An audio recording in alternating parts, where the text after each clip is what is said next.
Bonjour à toutes et à tous et bienvenue sur Caféine. Caféine, c'est une conversation avec des femmes, des hommes de tout horizon avec un même point commun, être passionnés par leur métier. Comment ont-ils trouvé leur voie ? Comment se sont-ils accomplis ? À quoi ressemble leur quotidien ? Une galerie de portraits singuliers, variés et surtout inspirants à écouter pour stimuler votre curiosité, vos idées et pourquoi pas vos choix de vie. Je vous partage aujourd'hui ma conversation avec Max qui est digital nomade. Alors j'ai souhaité inviter Max sur le podcast afin de mettre en avant et mieux comprendre ce mode de vie qui attire de plus en plus de monde depuis ces dernières années. Cela fait plus de 8 ans que Max mène cette vie de digital nomade vivant entre Bangkok, Chiang Mai et Bali. Il travaille d'abord en tant que freelance et très vite monte ses propres sites qui lui permettent rapidement de se rémunérer grâce à d'importantes audiences.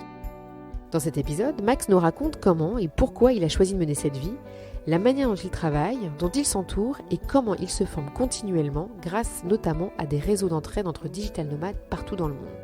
Nous échangeons aussi sur les aspects positifs et négatifs des digital nomades et comment cette nouvelle manière de vivre est en train de bouleverser le monde du travail. Je ne vous en dis pas plus et vous souhaite une très bonne écoute.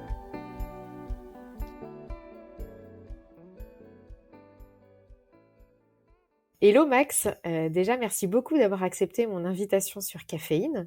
Alors Max, tu es digital nomade depuis 8 ans, tu travailles ainsi dans le monde entier avec un mode de vie qui en attire plus d'un aujourd'hui. Et c'est vrai que sur Caféine, j'interviewe plutôt des personnalités passionnées par leur métier, mais ce qui m'intéresse avec toi aujourd'hui, c'est d'échanger plutôt sur ton mode de vie et ta façon de travailler. Et pour commencer, j'aimerais comprendre comment tu as décidé de choisir cette vie de digital nomade, surtout à une époque où cela n'était pas encore bien démocratisé. Déjà salut Sarah, ça fait plaisir de venir sur ton podcast, ça fait un petit moment qu'on en avait parlé et ça me fait plaisir d'être là. Écoute, ouais, je m'en souviens bien en fait. En fait, c'était à une période où dans un sens je me cherchais un petit peu. J'avais pas eu encore de boulot vraiment fixe. Je faisais un peu des stages à droite, à gauche. J'avais travaillé un petit peu pour des startups. Et après avoir travaillé pour une startup à Londres qui, pour la faire rapidement, avait fait faillite, je suis parti en voyage pendant 6-7 semaines avec des amis à moi. Et, et puis en fait, pendant cette période, j'ai rencontré un peu des gens qui vivaient là-bas en Asie du Sud-Est, etc. Et puis quand je suis retourné à Londres, en plus c'était en octobre. En octobre à Londres, il fait bien gris, il pleut beaucoup. Et c'était un peu déprimant et il y avait tout le monde qui faisait un peu la gueule. Et moi, au départ, mon idée, c'était de retrouver un job à Londres. Et en fait, je comparais un peu enfin, en plus, voilà, avec ma vision de l'époque, c'est vrai que je comparais un peu la vie de ces gens qui vivaient en Asie du Sud-Est, qui avaient l'air d'être plutôt tranquilles, et les gens qui faisaient la gueule à Londres. Et sur le coup, je me suis dit, en fait, j'ai bien envie d'y retourner. Et en fait, j'ai un peu cherché par tous les moyens de retourner là-bas, mais au départ, c'était pas forcément pour être nomade digital ou bosser dans le net ou quoi que ce soit. C'était, en gros, j'ai fait un peu des recherches sur Internet, sur comment trouver un job là-bas. J'ai regardé les offres de job, etc. Et puis, je sais plus comment, par hasard, en tombant sur, je sais plus si j'étais dans une librairie ou quoi, je suis tombé sur un livre qui s'appelle La semaine de 4 heures. Je suis sûr qu'il y a beaucoup de gens qui en ont déjà entendu parler, par Ouais. Timothy Ferriss. C'est un peu la référence dans ce domaine. C'est un livre qui a été écrit en 2006. Donc lui, pour le coup, il l'a vraiment fait avant que beaucoup de gens le fassent. Et voilà, en fait, j'ai lu ce livre et ça m'a paru incroyable sur le coup. Je me suis dit, c'est la vie que j'ai envie d'avoir, je vais faire ça. Et c'était la première fois dans ma vie où, en tout cas professionnellement, j'avais vraiment un truc que je voulais faire. Je savais ce que je voulais faire, tu vois. C'était ça que j'allais faire. Et j'ai commencé à lancer. Ouais, non, je vais créer un business dans le net et je vais pouvoir en vivre et vivre un peu où je veux. Et ça a démarré comme ça. Et après, sur Internet, je suis tombé aussi sur j'ai découvert des communautés en fait qui m'ont énormément aidé, dont une qui s'appelle notamment il y en a une qui s'appelle le Tropical MBA. Ouais. Voilà, pareil, ils ont un podcast qui parle en gros de business en ligne, mais d'un point de vue de quelqu'un qui est indépendant en termes de location, enfin nomade digitaux en gros. Et voilà, en fait, c'est de fil en aiguille, c'est là où en fait où j'ai vraiment décidé de faire ça. Finalement, tu t'es formé seul sur ce que tu fais aujourd'hui. Oui et non, dans le sens où dans un premier temps, en fait, la première chose que j'ai fait, en fait, c'est que j'ai identifié un peu les secteurs qui allaient me permettre de gagner de l'argent le plus rapidement possible pour pouvoir survivre en fait et pour pouvoir juste me payer assez pour pouvoir voyager. Et au départ, j'ai fait du référencement. Enfin, j'ai appris à faire du référencement. Donc, le référencement, c'est comment positionner un site sur Google en tapant Mhm. tel ou tel mot-clé, hein. Donc, en gros, Mhm. si t'es un vendeur de chaussures en ligne, t'aimerais bien ranker, enfin, te positionner sur, je sais pas, chaussures blanches Nike ou quelque chose comme ça. Tu vois. Bref. Et du coup, j'ai appris ça au départ. Donc, oui, j'ai appris tout seul. Les bases en tout cas. Voilà, il y a Ouais. plein de guides enfin, disponibles sur Internet, beaucoup de vidéos, etc. Et en fait, après, j'ai commencé à bosser pour une boîte au Cambodge.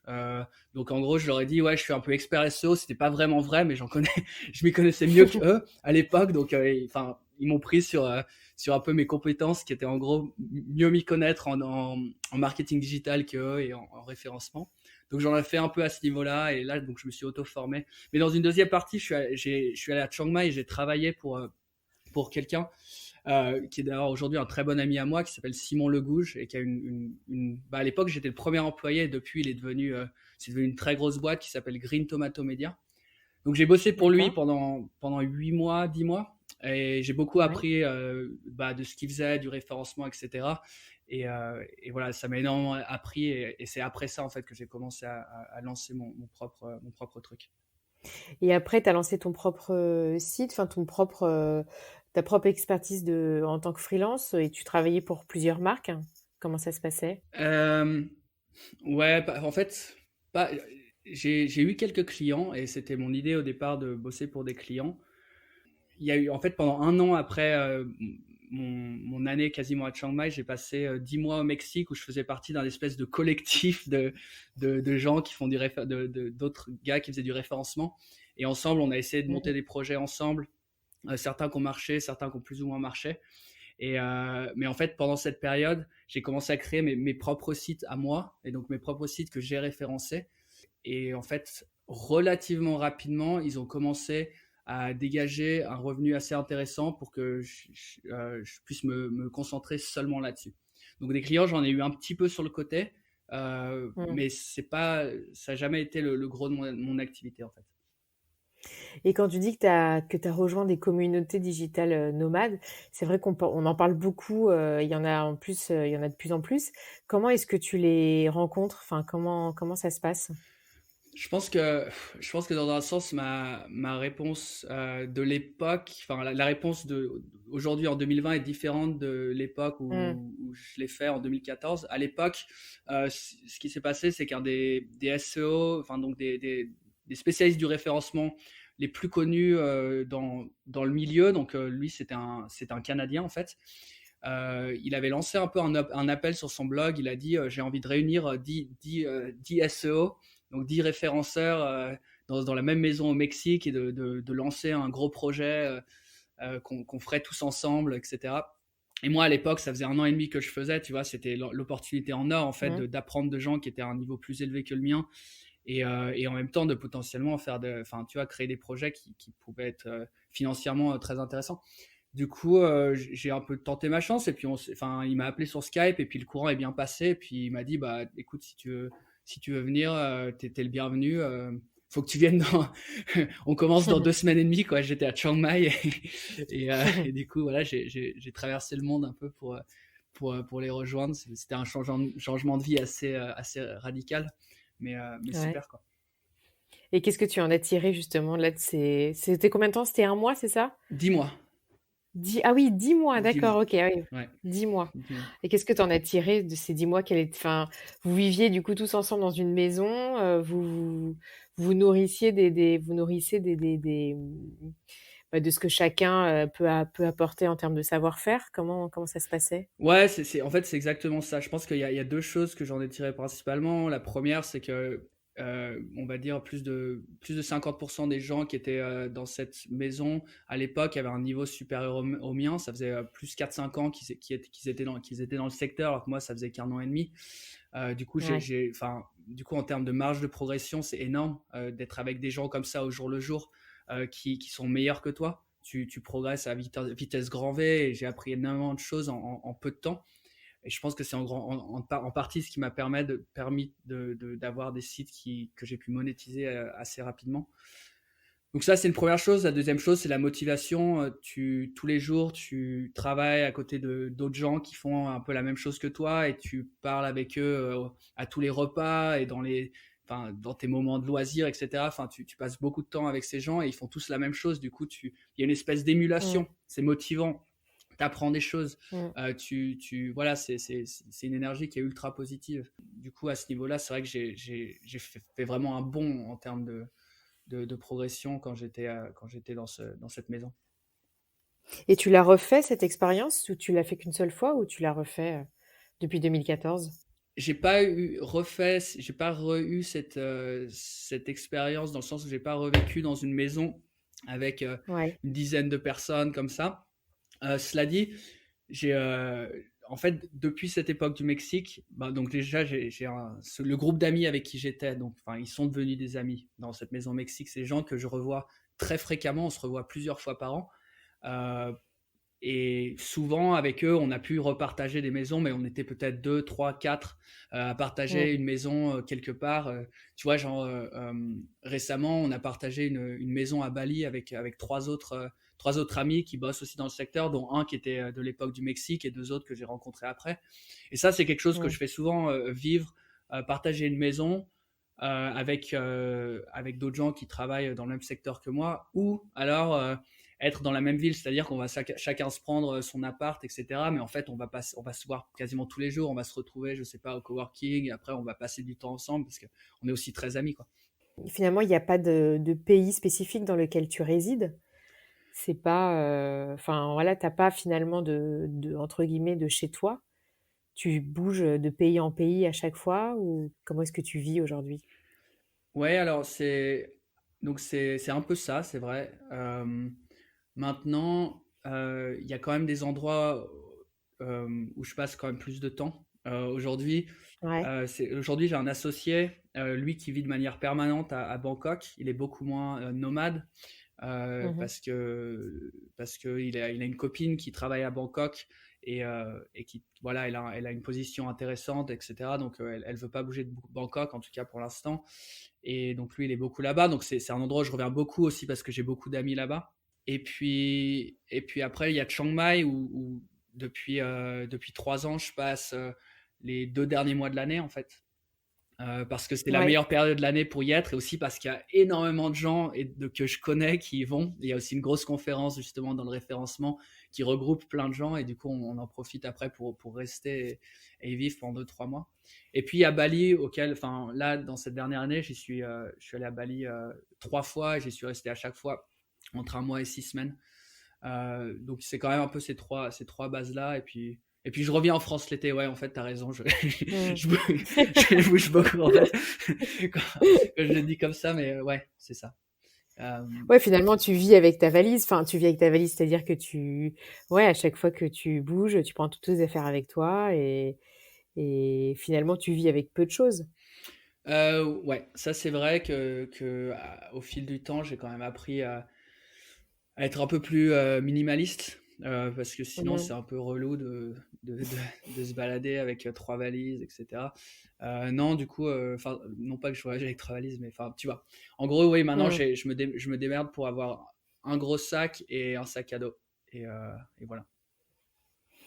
Et finalement, comment tu organises tes journées? Parce que tout à l'heure, tu parlais du livre La semaine de 4 heures. Ouais. Est-ce que tu arrives aujourd'hui à travailler 4 heures par semaine finalement ou Euh, En fait, aujourd'hui, ce qui se passe, c'est que bon, il s'avère que donc donc les sites que j'ai aujourd'hui, donc on a une équipe qui travaille dessus, etc.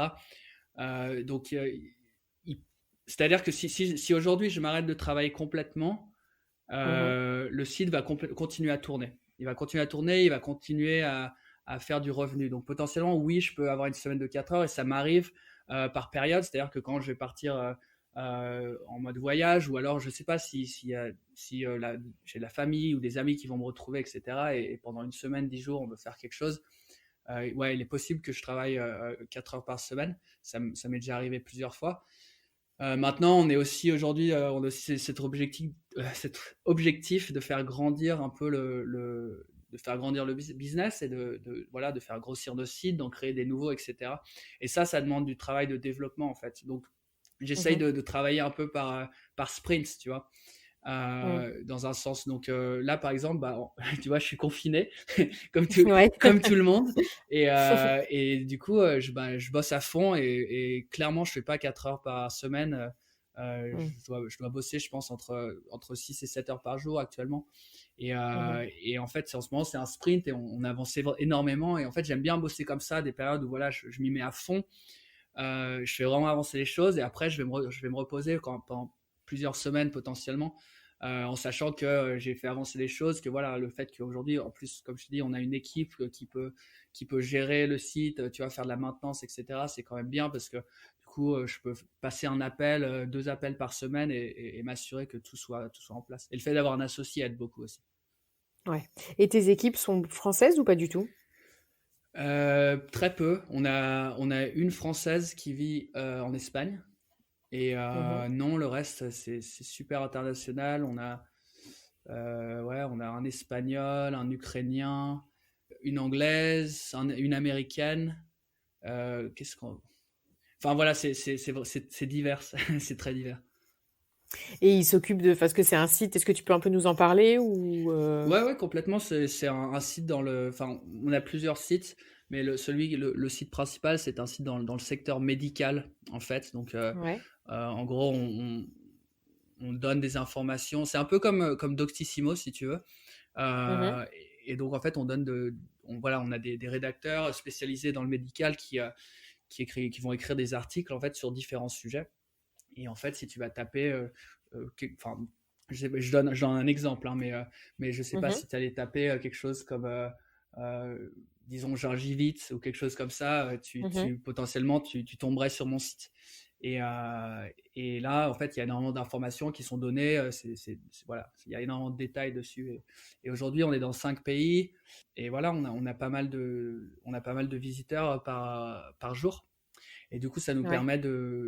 ça nous permet d'avoir des partenaires en fait qui vont être intéressés par le trafic, enfin, donc quand je dis le trafic, je parle de visiteurs et qui va Ouais. être intéressé par nos visiteurs qui eux vont rechercher des services ou des produits liés à ce qu'ils essayent de régler, voilà. Donc Mhm. voilà. C'est comme ça que ça marche. Donc en termes d'équipe, on a quoi? On a un spécialiste référencement, on a beaucoup de rédacteurs, on a un développeur et on a aussi quelqu'un qui s'occupe de tout ce qui est le graphic design. Euh, D'accord. et après, on a des gens qui nous aident à faire des tâches un peu plus petites.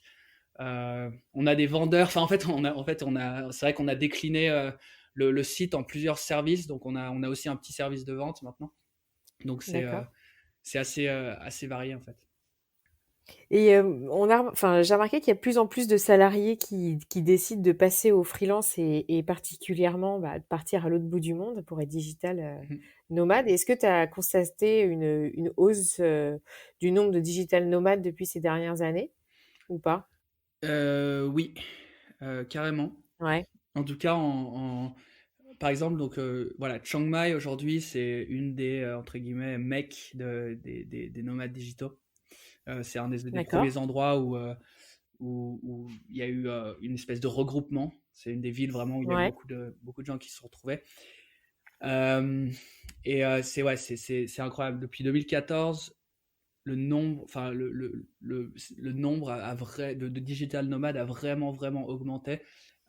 Aujourd'hui, quand tu vas à un café dans certains coins de Chiang Mai, dans certains quartiers, euh, enfin, tu peux être sûr que tu vas avoir 3-4 mecs qui vont être là à bosser sur leur ordi, mecs ou filles, hein.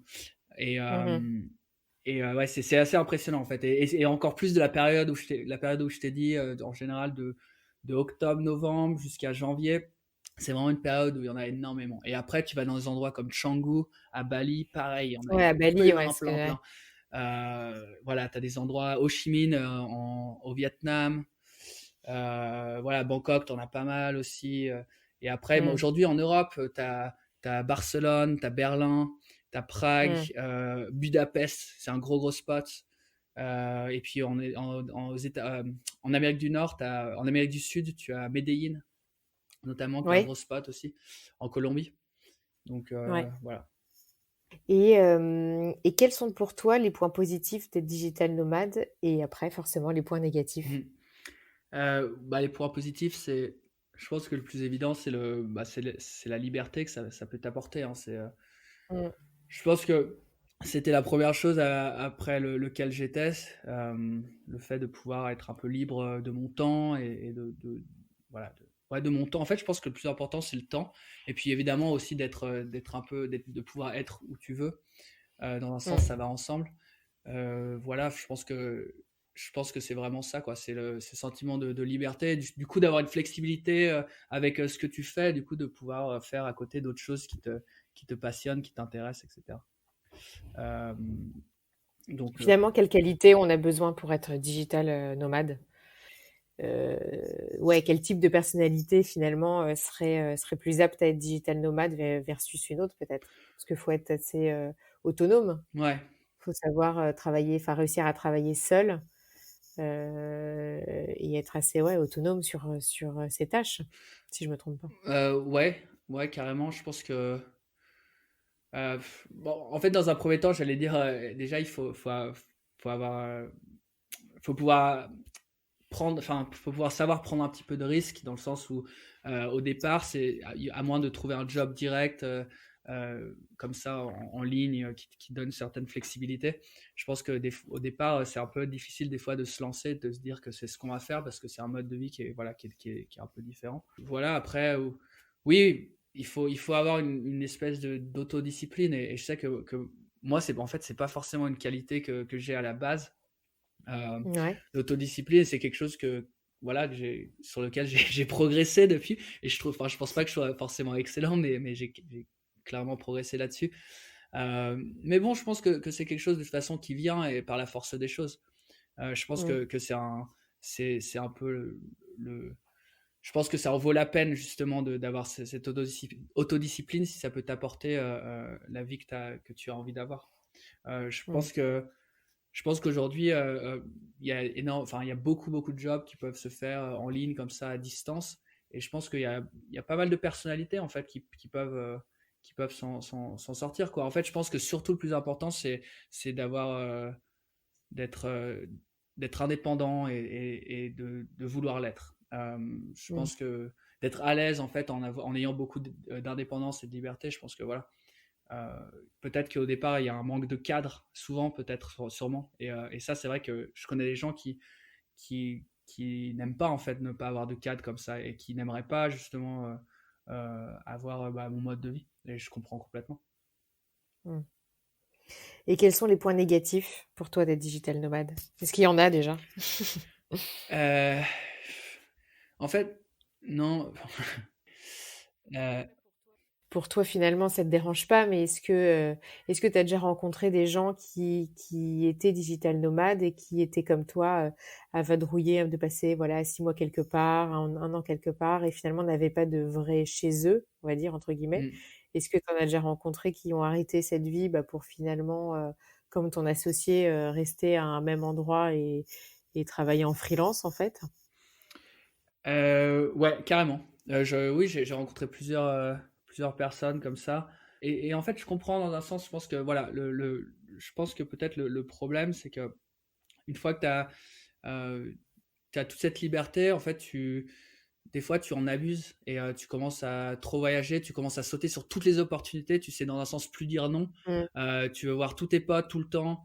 Dès qu'on te propose, je sais pas, de se retrouver quelque part, un festival, quelque chose, ben, je dis n'importe quoi, hein, mais tu sautes sur l'occasion, tu dis oui, je peux. Et au bout d'un moment, en fait, il y a cette idée que tout va tout le temps vite et qu'on prend plus le temps en fait forcément de se poser et d'apprécier les choses. Et, euh, et c'est quelque chose qui peut être pesant au bout d'un moment. Voilà, et je connais des gens qui ont justement arrêté et qui sont posés quelque part.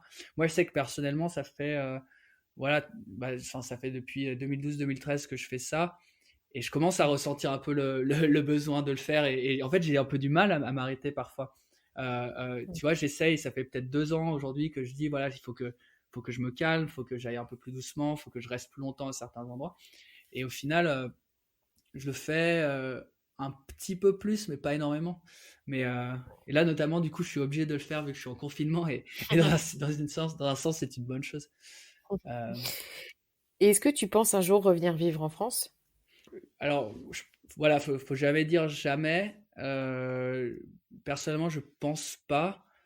Enfin, comme ça, au jour d'aujourd'hui, je pense pas que j'ai envie de revenir pour y vivre sur le long terme. J'adore y retourner. J'adore revenir pour voir mes potes, ma famille. Non, parce que je pense que si je m'installe quelque part en Europe, ce sera plus un peu au soleil. Donc, je penserais plus au soleil. Je penserais plus à l'Espagne, au Portugal, Ouais. ou alors, mais voilà, c'est vrai que l'Asie m'attire toujours pas mal et c'est vrai que c'est un endroit où il fait bon vivre aussi. Donc, c'est vrai qu'aujourd'hui, je me vois pas vraiment revenir en France. Mais Mm. voilà, j'en sais rien. J'aurais peut-être changé la vie d'ici 3 4 ans. Et est-ce que, parce que je sais que tu lis beaucoup, est-ce que tu aurais des livres qui t'ont inspiré là ces derniers mois, ces dernières années que tu pourrais nous conseiller? Ouais, bah, bon, déjà, voilà, j'ai déjà parlé de la semaine de 4 heures, Mhm. qui évidemment, c'était un peu une grosse source d'inspiration. Euh, Il y a un livre qui aujourd'hui, je pense, est vraiment à- enfin, tombe vraiment à pic. C'est un livre qui s'appelle Antifragile que j'ai lu il y a 2 3 ans, qui m'a pas mal influencé sur ma manière de penser, euh, voilà, dans les affaires, mais aussi dans la vie en général. Et je dis que ça tombe à pic parce qu'en fait, c'est un livre qui parle de comment vivre dans un monde où de temps en temps il y a, enfin lui il appelle ça des black swans, donc un signe noir. Et les signes noirs, c'est en gros un événement complètement inattendu, quelque chose Mhm. auquel tu pouvais pas t'attendre. Et ce qui est exactement un peu ce qui se passe aujourd'hui avec le coronavirus. Et en gros, ce livre, c'est sur comment faire en sorte de t'en sortir au mieux dans un monde où il va de temps en temps y avoir des black swans. Ça peut être d'un point de vue sociétal ou d'un point de vue personnel. Ça peut être un accident, une faillite, euh, un licenciement ou quelque chose comme ça. Et voilà. Et il y en a qui peuvent être positifs et d'autres qui peuvent être négatifs. Et quand c'est négatif, l'idée c'est de minimiser un peu l'impact négatif que ça a sur toi. Et au contraire, quand cet événement va être positif, c'est en gros de surfer la vague et d'en tirer le plus possible. Euh, donc voilà. Et aujourd'hui, je sais que ce qui s'est passé avec le coronavirus, c'est vraiment ce qu'on peut appeler un black swan. Et je sais que Ouais. j'ai pris pas mal de décisions par rapport à ça qui ont été un peu guidées par ce livre. Voilà. D'accord, ok. Bah, tu vois, je connaissais pas. Donc l'auteur, c'est Nassim Taleb. Nassib Taleb, ok. Et enfin, dernière question, que conseilles-tu à des personnes qui souhaitent, comme toi, travailler à distance, travailler en tant que digital nomade? Euh, je pense Enfin, c'est que même pas travailler d'ailleurs, c'est vivre une vie de digital nomade. je pense que si quelqu'un en a envie, il faut se lancer sans non plus réfléchir à 1000 ans, dans le sens où je pense que la meilleure façon de l'aborder, c'est de se dire que si je ne le fais pas, si je ne le tente pas, je vais regretter de ne pas l'avoir fait. Si j'échoue, au moins j'aurais essayé. Voilà, je sais, mais au moins j'ai essayé et j'ai pas perdu cette chance de savoir ce que c'est de vivre cette vie. Donc c'est de se lancer. Et après, vraiment, pour moi, la chose la plus importante, c'est une communauté. C'est direct d'aller rejoindre des communautés, aller parler à des gens qui le font.